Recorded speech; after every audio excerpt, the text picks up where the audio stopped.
All right. Well, if you know where I am, shh, don't tell them yet. And if you don't know where I am, I can't wait for you to get here. All right. This is about resupply. Picking up resupply boxes has become a lot more of a challenge the last 2 or 3 years.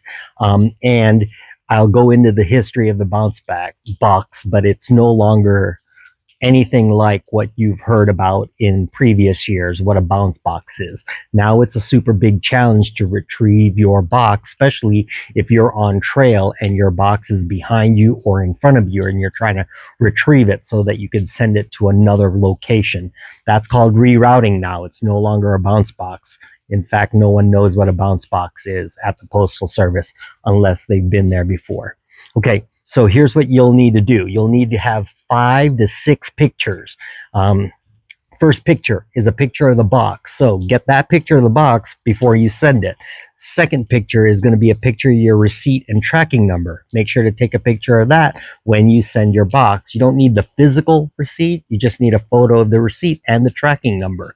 Third, and this is the important one, you'll need to handwrite a letter to the postmaster saying the Trail Angel liaison, let's say her name is Debbie Sawyer, dear postmaster, please let Debbie Sawyer pick up my box and do whatever they need to do with it, or just pick it up and hold it for you. But that's a handwritten letter.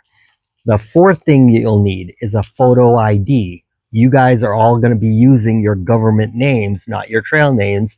So you'll need to identify yourself as by your government name. Take a photo of your photo ID.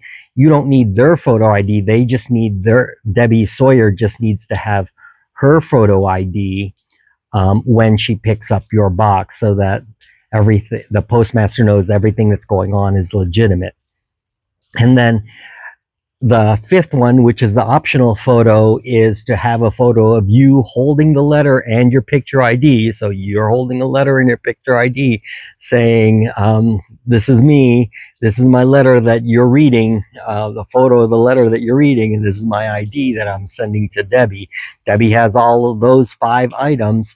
And to make it the most successful adventure of the PCT, be in cell phone range, so that your cell phone number that's on the package and in your letter, the postmaster can call you and go, hey, is this true that that you want Debbie to pick this letter up, this box up? And then the instructions after that, after Debbie gets it, then make sure that Debbie has those instructions, whether to send it forward, send it back, hold it, or mail it off to your family and friend members. So have that all ready to go, and I'll tell you about the history of the bounce box from what my experience with it is in a future episode. Okay, cheers. Oh, here are the post offices that never answer their phone, and this is the reason why it's hard for you to retrieve your box, because the post office doesn't even answer their phone.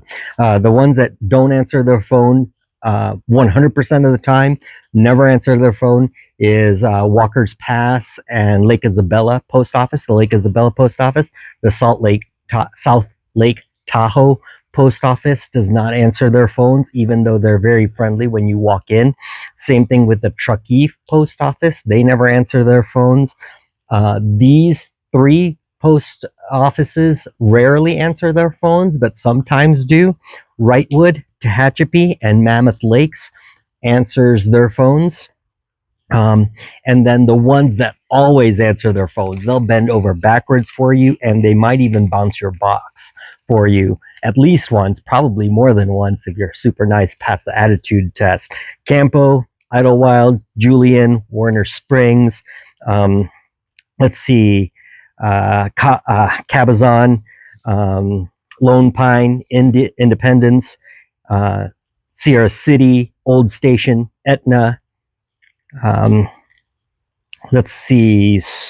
I'm sorry, Sade Valley, Ashland, Shelter Cove, Crater Lock. I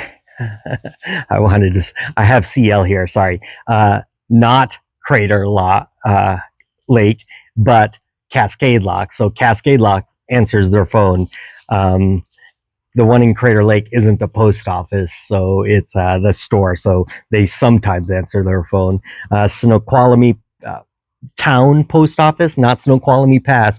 Remember, there's a 26-mile difference. Make sure to send your box to Snoqualmie Pass, and you'll defeat the purpose of sending your box to Snoqualmie Town. So even though Snoqualmie Town always answers their phone, send your resupply box to Snoqualmie Pass, and Packwood, and Stehekin. And several of those postmasters are actually on the uncensored page.